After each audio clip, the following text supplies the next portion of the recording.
Hey, Ed here from 10,000 Foot View, and I've got another Google Ads quick tip for you today. Just before I jump in, a reminder to please like our content and subscribe to the channel. We post about Google Ads at least once every week. Okay, so today I'm going to be talking about click fraud, and the reason I'm talking about click fraud is it comes up on the Reddit PPC sub about once a week. And that could be from advertisers that are under attack from click fraud, or it could just be advertisers that are curious as to whether having a click fraud solution would be beneficial. A couple of years ago, I read a long article about this. It gets quite a few visits, and I refer to it often when I respond to these types of questions. So today, I'm just going to go through the article quickly and cover the high points. I will post a link to the article as well, so you can go back and read that to learn a lot more. Okay, so first off are ad inventory types, and this is one of the most important things, and that is that the vast majority of click fraud comes through third-party display placements. And on Google, that's the Google Display Network. You also have this on Meta, and you have it on Microsoft Ads, and most click fraud tools do support all three platforms, but I'll be focusing mainly on Google Ads today. So if first off, if you're not running display ads, the likelihood that you're experiencing a lot of click fraud is relatively low.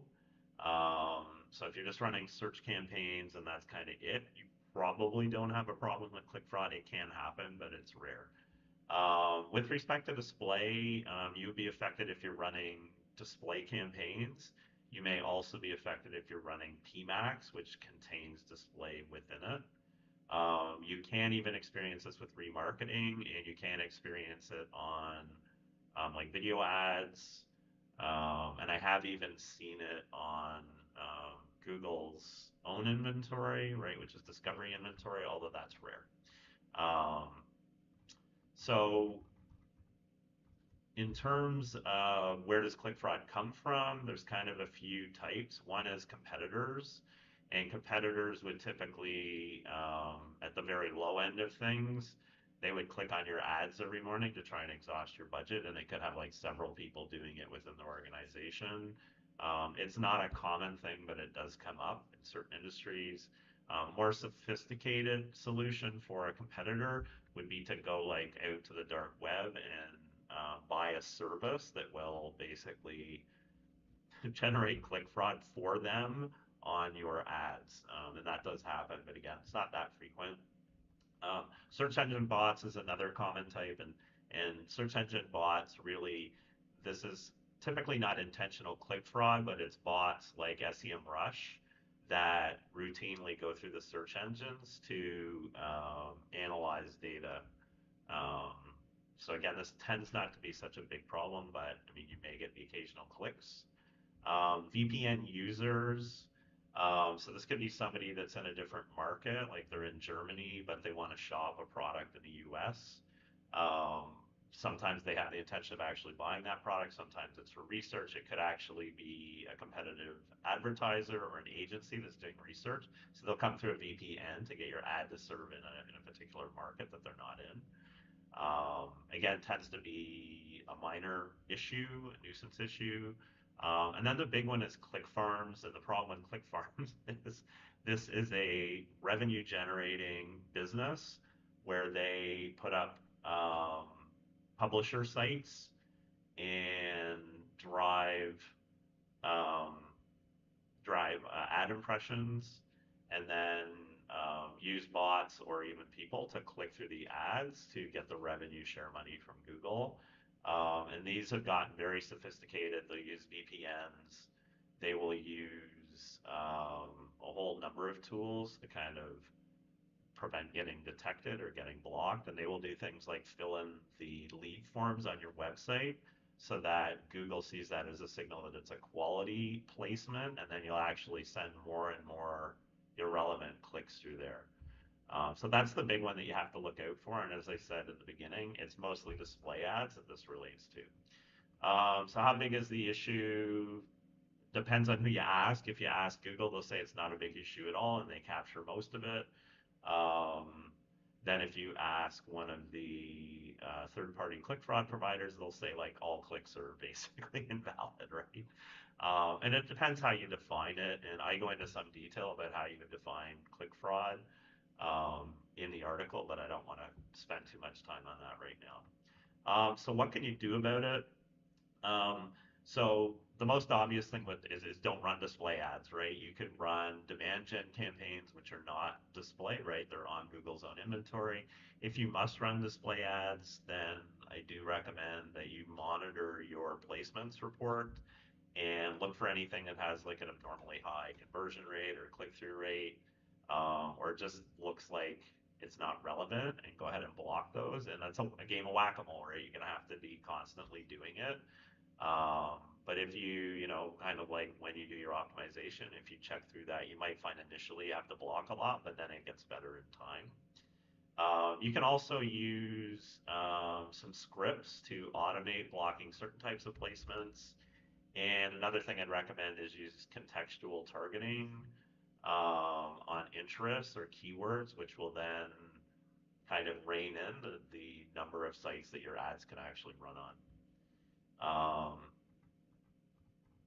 Over on the search ad side of thing, again, where it tends to be less of a problem, and if you do get attacked through search, Google will usually kill that pretty quickly, and they'll at least refund it back.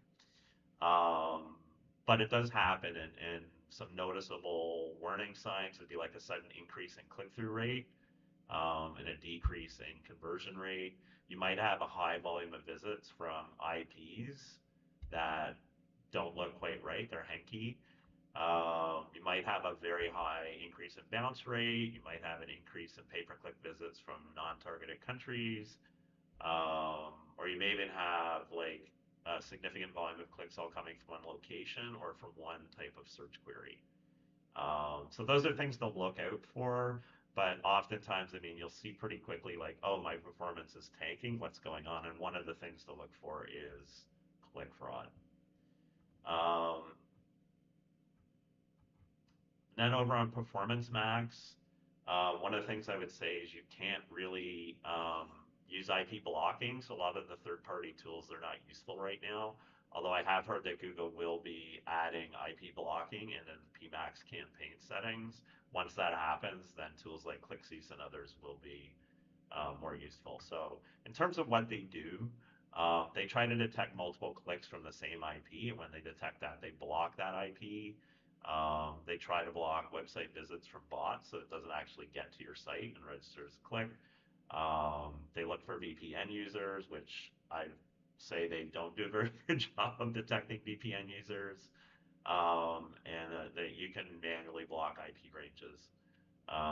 So I go into quite a bit of detail about how each of those services work. Um, and then they provide these fancy reports, and oftentimes they overstate like how much they're actually blocking and how much money they've saved you. And the reason for that is because Google will probably detect and credit back most of the clicks that the click fraud services do anyway, so you're probably not getting nearly the value that you think you are. Here, the sites ClickCease, PPC Protect, and ClickGuard are the three biggest. And then use cases, really, again, if you spend a lot of money on display ads, it might be worth having a service. You know, it's an incremental cost to your advertising dollars. It's not a huge thing. The second one, probably the most important, is if you are being attacked, right? So whether it's search, whether it's display, getting a click fraud protection service in place may help clean it up. There are some other things you can do, which I discuss in here besides that service. And then the last thing is if you have a substantial ad spend, like 10K, 20K a month, then spending a few $100s on click fraud protection just for peace of mind is not necessarily a bad thing. That's kind of it. So again, you know, I went through this really quickly. I want to keep this post under 10 minutes is always my goal. But if you go into the article, you're going to find a lot more info. So I hope you found this post informative and useful. And that is it for today. I will see you next time.